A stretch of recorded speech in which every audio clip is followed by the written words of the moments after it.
نبی کی ذمہ داری بھی ہمیں عطا فرمائے۔ اب اس کے بعد کوئی نبی آنے والے نہیں ہے، قیامت تک کا دروازہ نبوت کا اللہ تبارک و تعالیٰ نے اللہ کے نبی پر ختم کر دیا۔ اللہ کے نبی نے ارشاد فرمایا انا خاتم النبی لا نبی بعدی، میں خاتم النبی ہوں، میرے بعد کوئی نبی نہیں ہے۔ اب میرے بعد آنے والا جو بھی نبوت کا دعویٰ کرے گا وہ کذاب ہے، جھوٹا ہے، مکار ہے۔ اور اللہ کے نبی نے پیشن گوئی بھی فرمائی کہ قیامت تک 40 لوگ ایسے پیدا ہوں گے جو نبوت کا دعویٰ بھی کریں گے۔ اور ہمارے سامنے حالات ہیں، آئے دن پر دن کوئی نہ کوئی آدمی نبوت کا دعویٰ کرتا رہتا ہے، لیکن حالانکہ نبوت کا سلسلہ اللہ تبارک و تعالیٰ نے اللہ کے نبی پر ختم فرما دیا۔ اب آخری نبی جو آدمی اللہ کے نبی کو نہ مانے اور تسلیم نہ کرے اس کا ایمان نہیں ہے۔ لا الہ الا اللہ محمد رسول اللہ، اللہ نے یہ کلمہ دیا تو اس کا مطلب یہ ہے کہ نبی آخری نبی ہے۔ تو اللہ تبارک و تعالیٰ نے اللہ کے نبی کو بھیجا، اس کے بعد میرے دوستو اب کوئی نبی آنے والے نہیں ہے۔ اللہ تبارک و تعالیٰ نے ہر فرد پر یہ ذمہ داری رکھی، جو نبی کام کرتے تھے وہ کام کرنا۔ کیا کام کرتے تھے؟ اللہ کے بندوں کو اللہ سے ملانا، اللہ کی طرف سے بھولے بھٹکے بندوں کو اللہ کی طرف ملانا۔ ربیع بن عامر رضی اللہ تعالیٰ عنہ نے رستم کے دربار میں جو تقریر کی تھی اس کا مفہوم یہ ہے، لب لباب یہ ہے، انہوں نے فرمایا تھا کہ اللہ نے ہمیں دنیا میں اس لیے بھیجا کہ ہم بندوں کو بندوں کی غلامی سے نکال کر اللہ کی غلامی میں لے جائیں، بندوں کو بندوں کی غلامی سے نکالیں اور ایک اللہ کی غلامی میں بندوں کو لے کر جائیں۔ اس لیے اللہ نے ہمیں دنیا میں بھیجا۔ میرے دوستو بڑا اونچا کام اللہ نے ہمیں دیا ہے، اس کی مجھے اور آپ کو قدر کرنا چاہیے۔ قدر والوں سے اللہ تبارک و تعالیٰ کام لیتے ہیں۔ کیسے کیسے اللہ تبارک و تعالیٰ نے کام لیا، بستیوں میں، علاقوں میں، ملکوں میں، ساری دنیا میں اللہ کام لے رہے ہیں۔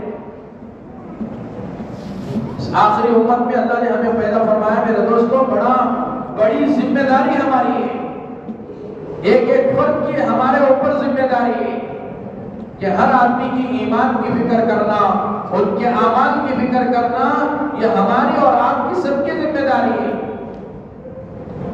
زیر حجۃ الوداع کے وقت صحابہ نے پوچھا کہ اللہ کے نبی آپ کے بعد یہ نبوت والا کام کون کرے گی؟ نبی تو کوئی آنے والے نہیں ہے۔ عیسیٰ علیہ السلام سے اللہ کے نبی کے درمیان میں مختلف روایتیں ہیں۔ ایک روایت کے مطابق 570 کو 1 سال کا عرصہ، 570 کو 1 سال کا عرصہ بغیر نبی کے گزرا ہے۔ کتنے خرافات، کتنے بدعات، کتنے رسومات، انسان کو انسان کہنے سے بھی انسانیت کو شرم آتی تھی۔ یہ انسان جانوروں سے بھی گئے گزرا ہو گیا۔ اسی لیے اللہ تبارک و تعالیٰ نے قرآن میں ارشاد فرمایا کہ جب انسان انسانیت سے ہٹ جاتا ہے، کان رکھنے کے باوجود بھی اسے سمجھ میں نہیں آتا، دل رکھنے کے باوجود بھی اسے سمجھ میں نہیں آتا، سنائی نہیں دیتا، دکھائی نہیں دیتا، اس کے بعد اللہ نے ارشاد فرمایا اولئک کالانعام بل هم اضل، کہ وہ آدمی جانور سے بھی گئے گزرا ہو جاتا، جانور اور جانوروں سے بھی گئے گزرا ہو جاتا۔ جب آدمی کے اعمال بگڑتے ہیں، اس کا دیکھنا بگڑ جاتا ہے، اس کا سننا بگڑ جاتا ہے، اس کا لین دین بگڑ جاتا ہے، اس کی جو ہے کاروبار بگڑ جاتے ہیں، اس کی سوچ بگڑ جاتی ہے، اس کی نظر بگڑ جاتی ہے، تو آدمی جانوروں سے بھی گئے گزرا ہو جاتا ہے۔ اس کی زندگی سے دوسرے تنگ آ جاتے ہیں، پریشان ہو جاتے ہیں۔ اسی لیے کتوں کا جنازہ اٹھتا ہے تو لوگ دعا کرتے ہیں چلو بھی زمین پاک ہو گئی، حالانکہ دعا کرنا چاہیے تھا اللہم اغفر لی حینا و میتنا و شاہدنا، اللہ ہمارے زندوں کی مغفرت فرما، ہمارے مردوں کی مغفرت فرما۔ حالانکہ اس مردے کی مغفرت کی دعا کرنا چاہیے تھا۔ آدمی یہ کہتا ہے کیوں؟ کیونکہ اس کے اعمال بگڑ گئے، انسانیت کے دائرے سے وہ باہر نکل گیا، جانوروں کی جیسے زندگی گزارنے لگا، نہ اپنوں کی تمیز، نہ پرائیوں کی تمیز، نہ اچھا نہ برا، نہ حلال نہ حرام، نہ جائز نہ جائز، کسی کی کوئی تمیز نہیں تھی۔ تو ایسے انسان سے زمین بھی تنگ آ جاتی ہے، آسمان بھی تنگ آ جاتا ہے۔ اس لیے حدیث میں فرمایا گیا جو آدمی عبادت گزار ہے، نیک اور متقی ہوتا ہے، نمازی ہوتا ہے، دیندار ہوتا ہے، جب اس کا جنازہ زمین سے اٹھتا ہے تو جس زمین پر سجدہ کرتا تھا وہ زمین روتی ہے، جس آسمان کے نیچے پھرتا تھا وہ آسمان آنسو بہاتا ہے۔ کیوں؟ کیونکہ نیک آدمی کا دنیا سے انتقال ہو گیا۔ اور قبر کے بارے میں بھی وہی فرمایا گیا کہ جب نیک آدمی کو قبر میں دفن کیا جاتا ہے تو قبر کہتی ہے تیرا آنا بہت مبارک ہے، جتنے لوگ میری پشت پر اور پیٹھ پر چلتے تھے ان میں تو مجھے بہت زیادہ پسند تھا، محبوب تھا، آج تو میرے حوالے ہوا ہے، میرے اندر آیا ہے، تو آج تو میرا سلوک بھی دیکھے گا۔ حدیث میں فرمایا گیا کہ جہاں تک نظر جاتی ہے خبر وہاں تک وسیع ہو جاتی ہے، نماز ایک طرف آ جاتی ہے، روزہ ایک طرف آ جاتا ہے، صدقہ و خیرات ایک طرف آ جاتے ہیں، قرآن انسانی شکل میں آدمی کے خبر میں آتا ہے۔ اللہ کا عذاب سیدھے طرف سے آنا چاہتا ہے تو نماز آڑ آ جاتی ہے، روزہ آڑ آ جاتا ہے، قرآن کی تلاوت آڑ آ جاتی ہے، صدقہ و خیرات آڑ آ جاتے ہیں۔ اللہ تبارک و تعالیٰ کے عذاب کو مجبور ہو کر دور جانا پڑتا ہے۔ اس طرح وہ سارے اعمال اس کی حفاظت کرتے ہیں جب آدمی نیک داخل ہوتا ہے۔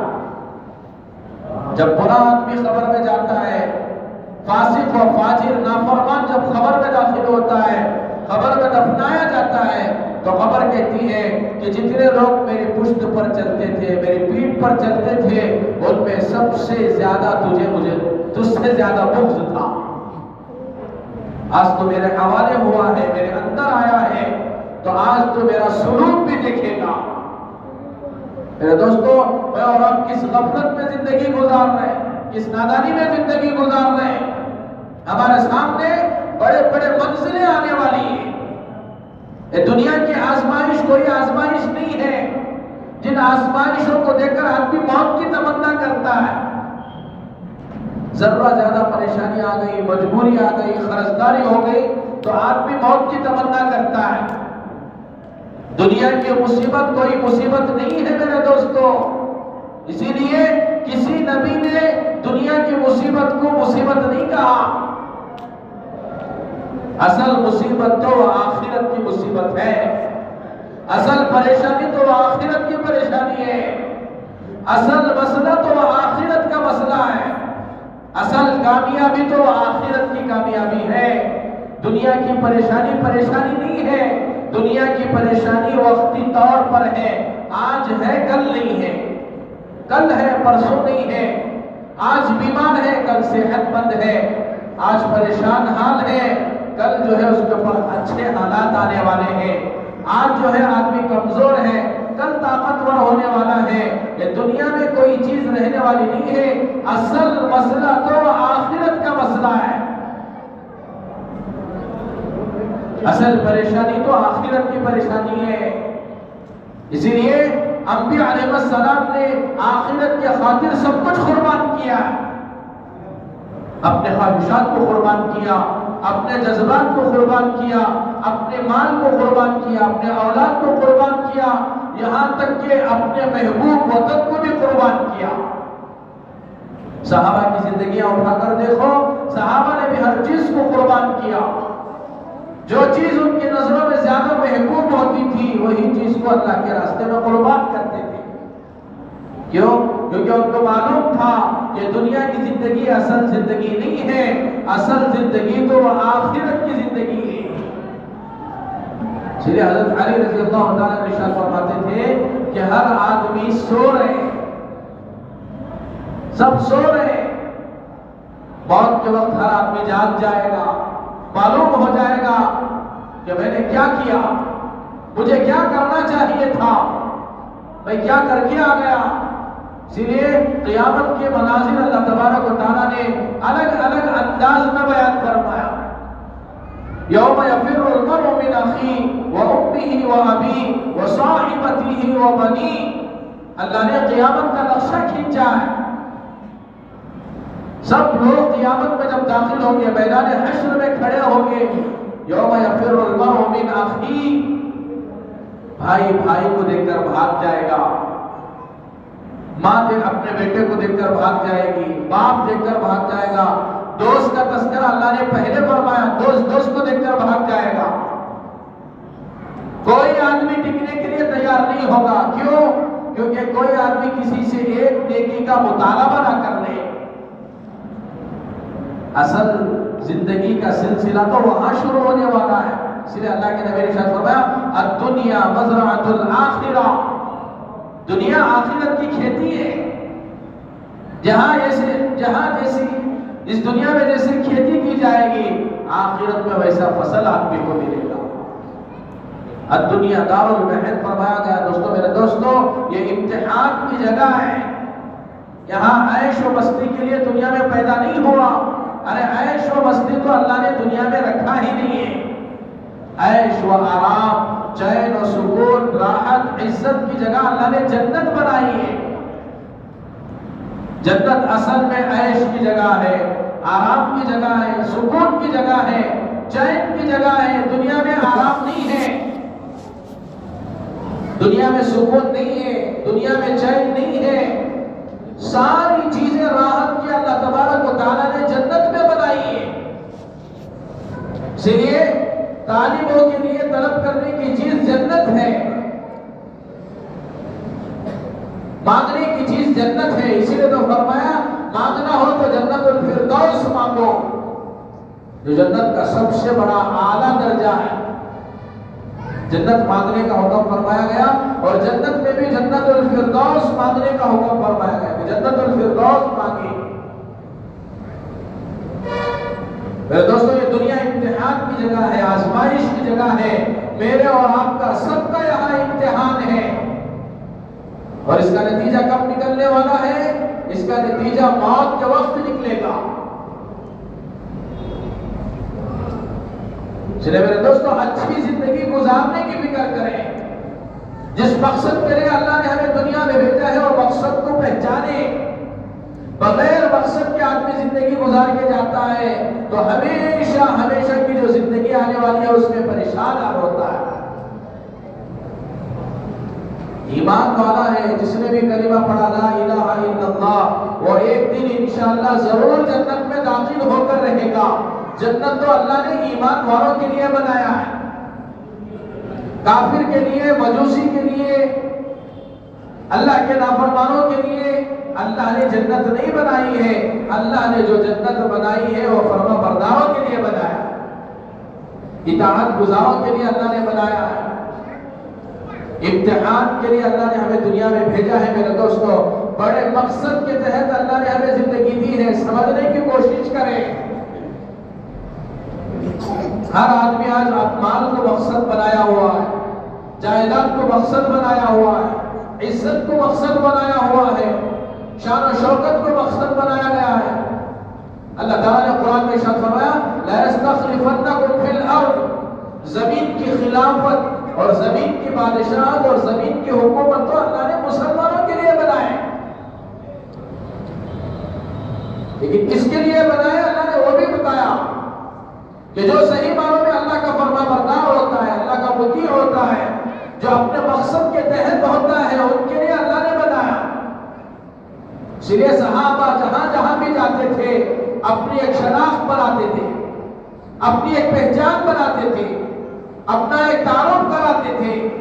جہاں بھی جاتے تھے ان کا ایک ہی جملہ ہوتا تھا، کونوا مثلنا، ہمارے سر کے ہو جاؤ۔ کیوں؟ کیونکہ صحابہ کی زندگی عین مقصد کے تحت تھی۔ مقصد سے ہٹی ہوئی زندگی کسی ایک صحابی کی بھی آپ نہیں بتا سکتے۔ ہر صحابی اپنے مقصد کو سمجھے ہوئے تھے کہ کس مقصد کے لیے اللہ نے ہمیں دنیا میں بھیجا ہے۔ آج یہ سمجھنے کی ہمیں ضرورت ہے میرے دوستو کہ کس مقصد کے لیے اللہ نے ہمیں بھیجا ہے۔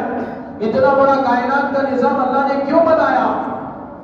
صبح میں اللہ سورج نکال رہے اور اس سے روشنی پہنچا رہے، اسی گھر میں پہنچا رہے، اور رات میں اللہ تبارک و تعالیٰ رات لا رہے تاکہ آدمی آرام کرے، سکون حاصل کرے۔ چاند کا نظام اللہ نے چلایا، اس کے ذریعے سے ٹھنڈک حاصل کرے، پھلوں میں مٹھاس پیدا ہو۔ اللہ نے نظام بنایا، آسمان سے بارش کا نظام، زمین سے غلوں کا نظام، ہواؤں کا نظام اور دوسری طاقتوں کا اللہ نے نظام بنایا۔ یہ کس کے لیے اللہ نے بنایا؟ ہر چیز ایک مقصد کے تحت پیدا ہوتی ہے میرے دوستو، اس کا مقصد ہوتا ہے، اس کے مقصد کے تحت اس کا ایک مقام بھی ہوتا ہے اور اس کی ایک شان بھی ہوتی ہے۔ جیسے مائک ہے، اس کا ایک مقصد ہے، اس کا ایک کام ہے اور اس کا ایک مقام بھی ہے۔ اسی طرح مسلمانوں کا ایک کام ہے، ایک مقصد ہے اور ایک مقام بھی ہے۔ آج میرے دوستو ہر جگہ میں اور آپ جو پریشان آ رہے ہیں، ذلیل نظر آ رہے ہیں، وہ مقصد سے ہٹنے کی وجہ ہے۔ اس لیے اللہ کے نبی نے ارشاد فرمایا ہر امت کا ایک فتنہ ہوتا ہے۔ اللہ کے نبی نے ارشاد فرمایا ہر امت کا ایک فتنہ ہوتا ہے، جس فتنے میں مبتلا ہو کر امت ہلاک و برباد ہو جاتی ہے، اور اس سے پہلے جتنی امتیں آئی ہیں ان فتنوں میں مبتلا ہو کر ہلاک و برباد ہوئی ہیں، اور میری اس امت کا فتنہ مال ہے، اور میری امت اس مال کے فتنے میں مبتلا ہو جائے گی۔ اس لیے اللہ کے نبی نے کیا ارشاد فرمایا؟ مجھے آپ میں شرک اور بدعت کا اتنا ڈر نہیں ہے جتنا مال کے فراوانی کا ڈر ہے۔ اللہ کے نبی نے ارشاد فرمایا قیامت کے قریب دنیا کھول دی جائے گی، فراوانی آ جائے گی، مال زیادہ ہو جائے گا۔ اللہ کے نبی نے ارشاد فرمایا تھا قیامت کے قریب اللہ تبارک و تعالی غیر ایمان والوں کو مال زیادہ دیں گے۔ اگر مسلمانوں کو، ایمان والوں کو حسرت اور افسوس اور خطرہ نہ ہوتا تو ان کو کھانے کے برتنیں بھی سونے کے اللہ دیتے۔ آج دیکھو میرے دوستوں دنیا کی فراوانی جو نعمتیں اس دور میں میسر ہیں، مہیا ہیں، وہ ہمارے بڑوں کو میسر نہیں تھی، چاہے وہ سواری کے اعتبار سے ہو، چاہے وہ گھر کے اعتبار سے ہو، چاہے وہ کھانے پینے کے اعتبار سے، پہننے اوڑھنے کے اعتبار سے، رہنے سہنے کے اعتبار سے، جتنی نعمتیں آج کے دور میں ہیں وہ ایسی نعمتیں ہمارے بڑوں کو میسر نہیں تھی۔ کیوں؟ کیونکہ قرب قیامت کا زمانہ ہے۔ اس لیے مقصد کو جانو میرے دوستو، مقصد سے ہٹ کر آدمی زندگی گزارتا ہے، آنے والی جو لامحدود زندگی ہے کبھی ختم ہونے والی نہیں ہے، ہمیشہ ہمیشہ رہنے والی زندگی ہے، جس کے بارے میں اللہ کے نبی نے کہ اللہ تعالیٰ نے قرآن میں کیا ارشاد فرمایا کہ وہاں آدمی دنیا میں جو بھی نیک عمل کر کے جائے گا وہاں اپنے آنکھوں سے اسے دیکھے گا۔ ہر عمل کا بدلہ آخرت میں انسان کو ملنے والا ہے۔ ایسا نہیں ہے کہ دنیا میں کر گئے ختم ہو گیا، ایسا نہیں ہے، اچھا کرے یا برا کرے ہر آدمی کو اس کا بدلہ آخرت میں ضرور ملنے والا ہے۔ اللہ تبارک و تعالیٰ نے قرآن میں تذکرہ فرمایا کہ غیر ایمان والے اور اللہ کے نافرمان تمنا کریں گے کہ کنت ترابا۔ قیامت کا نقشہ اللہ نے اوپر سے بیان فرمایا کہ قیامت کا کیسا خوفناک منظر ہوگا۔ یوم یقوم الروح والملائکۃ صفا، وہاں سے اللہ تبارک و تعالیٰ نے اس کا تذکرہ فرمایا کہ جبرائیل علیہ السلام جیسے مقرب اور بڑے فرشتے اللہ تبارک و تعالیٰ کے سامنے ہاتھ باندھ کر کھڑے ہوں گے۔ ان کو ہمت نہیں ہوگی، ان کو طاقت نہیں ہوگی کہ اللہ کے دربار میں بات کریں، چوہ چرا کر سکیں، کسی کے بارے میں سوال کریں۔ جبرائیل علیہ السلام جیسے فرشتے کو ہمت نہیں ہوگی، ان کو ترابا، ہر آدمی وہاں تمنا اور خواہش کرے گا کہ کاش میں مٹی ہو جاتا تو اچھا ہوگا۔ کیوں؟ کیونکہ آدمی کو پوری زندگی کا حساب لیا جائے گا۔ خبر میں 3 سوال ہوں گے، میدان حشر میں 3 سوال کیے جائیں، 5 سوال کیے جائیں گے۔ اس میں سے پہلا سوال یہ کیا جائے گا کہ تم نے اپنی زندگی کو کہاں لگایا؟ ہر آدمی کو پوچھا جائے گا۔ زندگی اللہ نے جو ہمیں دی ہے میرے دوستو، بڑی قیمتی زندگی دی ہے، اس زندگی کے بارے میں آدمی کو پوچھا جائے گا۔ اس لیے عبداللہ ابن عمر رضی اللہ تعالیٰ عنہ قبرستان کے پاس سے گزر رہے تھے،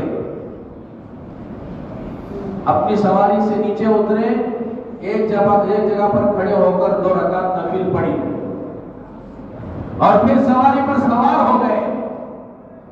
صحابہ جو ساتھ میں تھے انہوں نے تعجب سے پوچھا، عبداللہ ابن عمر متبع رسول ہیں، ان کے بارے میں ان سے پوچھا گیا کہ آپ نے یہ عمل کیوں کیا؟ تو انہوں نے ارشاد فرمایا کہ زندگی کا کیا بھروسہ،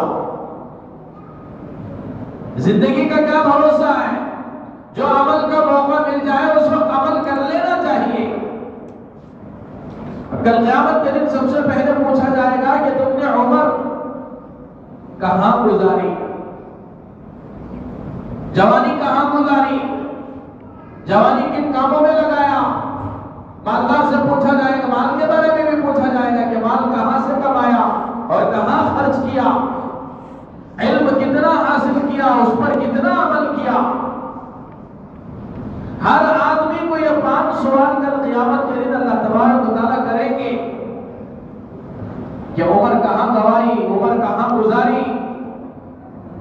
ایسا نہیں ہے کہ چلو اللہ نے طاقت دی تھی اب ظلم کرو، کسی کے اوپر زبردستی کرو، کسی کا ناحق مال دباؤ، اس کے لیے اللہ نے طاقت نہیں دی ہے۔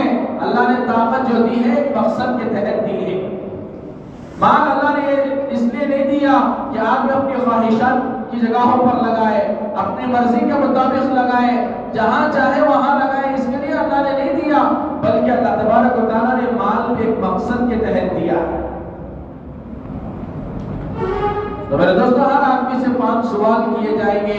ان سوالوں کی تیاری اور مقصد کی تیاری کے لیے اللہ تبارک و تعالیٰ نے ہمیں دنیا میں بھیجا ہے۔ اپنے مقصد کو پہچانے۔ ہماری زندگیاں یوں ہی گزر رہی ہیں، نادانی میں گزر رہی ہے، غفلت میں گزر رہی ہے، سستی اور کاہلی میں ہماری زندگی گزر رہی ہے۔ اللہ تبارک و تعالیٰ نے ہمیں آخری امت میں پیدا فرمایا ہے، تو نبوت والا کام دے کر اللہ نے ہمیں بھیجا ہے۔ نبوت والا کام کیا ہے؟ کہ ہر امتی کی فکر کرنا یہ ہماری اور آپ کی سب کی ذمہ داری ہے۔ اللہ کے نبی ہر ایک امتی کی فکر کرتے تھے، صحابہ فکر کرتے تھے، تابعین تابعین فکر کرتے تھے، اولیاء اللہ فکر کرتے تھے، علماء کرام فکر کرتے ہیں۔ اسی طرح ہماری بھی ذمہ داری ہے کہ ہر آدمی ایک دوسرے امت کی فکر کرے۔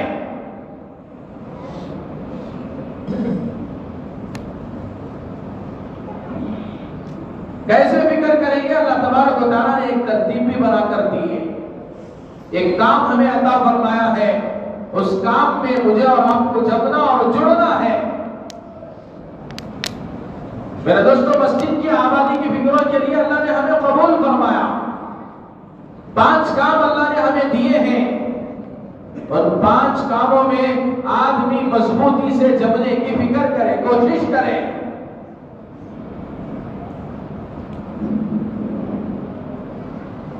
ہر حالت میں کام کیا جاتا تھا، چاہے غربت ہوتی تھی، چاہے مالداری ہوتی تھی، چاہے سہولت ہوتی تھی، چاہے پریشانی ہوتی تھی، جس حال میں بھی ہوتے تھے اپنے مقصد کو سامنے رکھ کر جو ہے وہ کام کرتے تھے۔ آج ہمارے شکوے گلے ہیں، غریب غربت کے شکوے ہیں، حالات کے شکوے ہیں، کمزوری کے شکوے ہیں، ہر چیز کے ہمارے زبانوں پر شکوے ہیں، لیکن کبھی میرے دوستو انبیاء علیہ السلام کی زندگی بھی اٹھا کر پڑھو کہ ان کی زندگیوں میں بھی کیسے تھے، ان کی زندگیوں میں غربت کیسی تھی، ان کی زندگیوں میں بیماریاں کیسی تھی، ان کی زندگیوں میں پریشانیاں کیسے تھیں، ان کی زندگیوں میں دنیا کے اسباب کیسے تھے۔ انبیاء علیہ السلام کی زندگیوں کو پڑھنا چاہیے۔ انبیاء علیہ السلام کی زندگیوں کو پڑھیں کہ انبیاء علیہ السلام نے کس حالت میں اپنے مقصد کو پورا کیا. انبیاء علیہ السلام کی زندگیوں کو پڑھنا چاہیے، جس کی وجہ سے ایمان میں تازگی پیدا ہوتی ہے، ایمان آدمی کا بڑھتا ہے. انبیاء علیہ السلام کے واقعات کو پڑھنا چاہیے، انبیاء علیہ السلام کی زندگیوں کو پڑھنا چاہیے. میں اور آپ آج بزنس مینوں کی زندگیوں کو پڑھتے ہیں، یا فلاں آدمی کیسا بڑا ہو گیا، فلاں آدمی فیکٹری کا مالک کیسے بن گیا، فلاں آدمی جو ہے اتنا زیادہ بزنس کیسے کرنے والا بن گیا. اس کے بارے میں سوچنا بھی ہوتا ہے، اس کے بارے میں فکریں بھی ہوتی ہیں، اس کے پیچھے وقت بھی لگایا جاتا ہے. لیکن انبیاء علیہ السلام جو ہمارے لیے آئیڈیل ہے، نمونہ ہے، جن کی زندگیاں ہمارے لیے آئیڈیل ہے، جن کی زندگیاں ہمارے لیے نمونہ ہے، راہ ہدایت ہے، مشعل راہ ہے، جن کے راستے پر چل کر آدمی کو کامیابی ملتی ہے، جن کے طریقے پر چل کر آدمی کامیاب ہوتا ہے، جن کے طریقے پر چل کر آدمی جنت کو جاتا ہے، جن کے طریقے پر چل کر آدمی اللہ کو راضی کرنے والا بنتا ہے، جن کے طریقے پر چل کر آدمی ہمیشہ کی فاز فوزا عظیمہ جو فرمایا گیا، سب سے بڑی کامیابی وہ کامیابی انبیاء علیہ السلام کے طریقوں پر چل کر حاصل کرتا ہے. اس نے فرمایا انبیاء علیہ السلام کی زندگیوں کو پڑھو. ارے دوسرے انبیاء علیہ السلام کی زندگیوں کو پڑھنا تو بہت دور کی بات ہے. جس امت میں جس نبی کی امت میں میں پیدا ہوئی ہے، اس نبی کی زندگی پڑھنا آج میں پسند نہیں کرتا. آج ہمیں ان کی زندگی سے پیار نہیں ہے، ان کی زندگی سے محبت نہیں ہے. ان کی زندگی کو پڑھو میرے دوستو. کتنے مسلمان ہیں جو نبی کی زندگی کو جانتے نہیں ہیں، پہچانتے نہیں ہیں، معلوم نہیں ہے، اور معلوم کرنے کی کوشش بھی نہیں کرتے.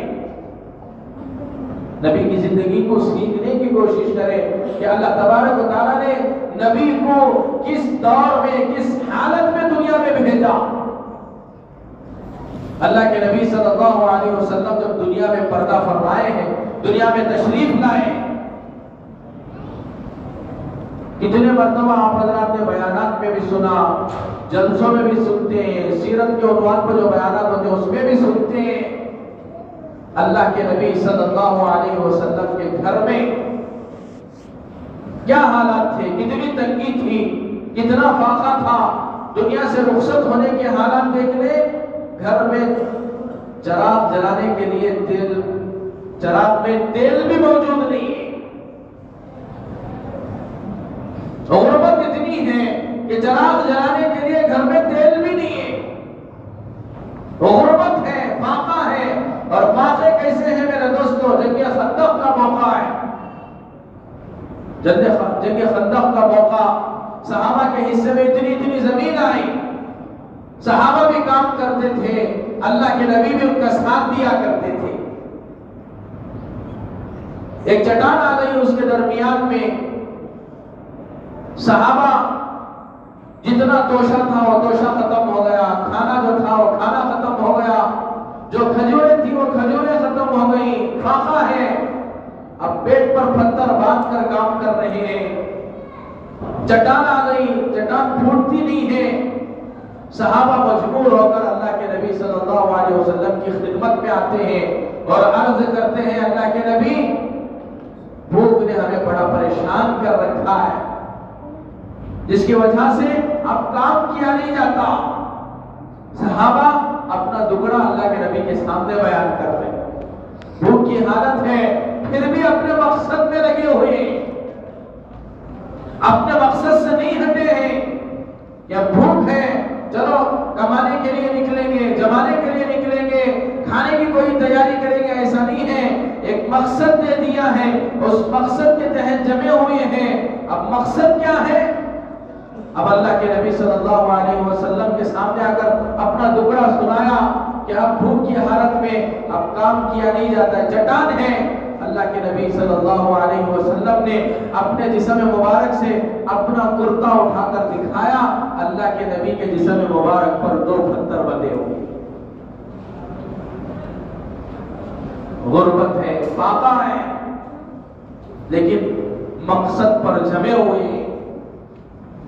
آج ہمارے یہاں اتنی غربت بھی نہیں ہے، اتنی پریشانی بھی نہیں ہے، ویسے حالات بھی نہیں ہے میرے دوستوں۔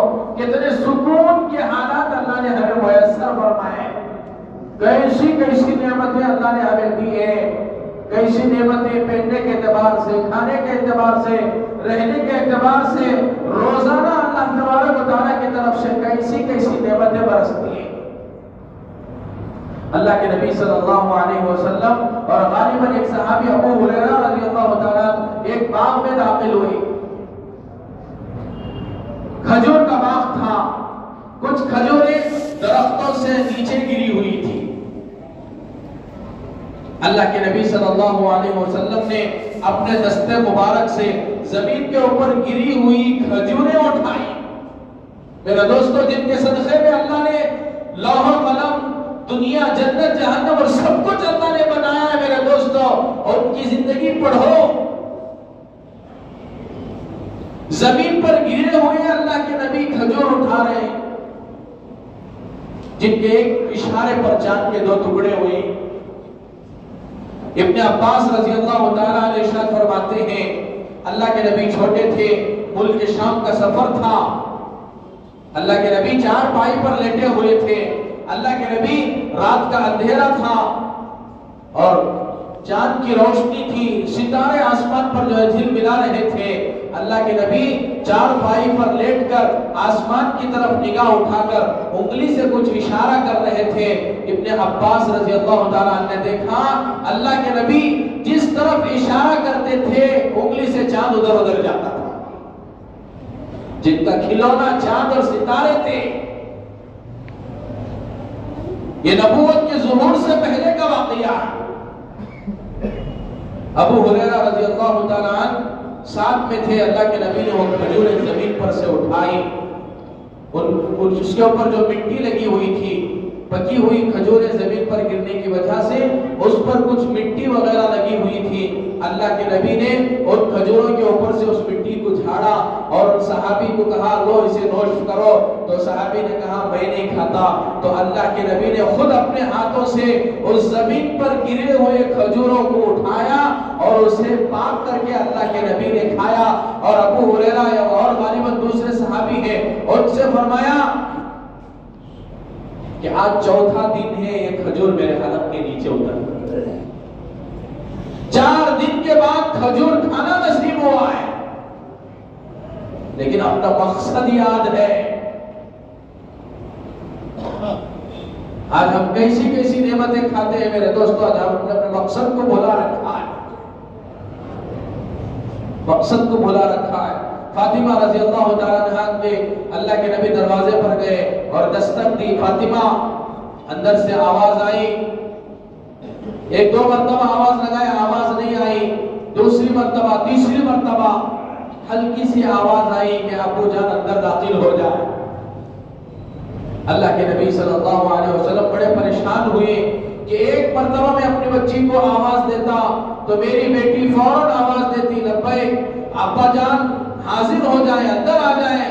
آج کیا ایسا معاملہ آ گیا کہ 2-3 مرتبہ پکارنے کے بعد بھی گھر سے آواز نہیں آ رہی، 3 مرتبہ پکارنے کے بعد ہلکی سی آواز آئی، اللہ کے نبی اندر داخل ہوئے۔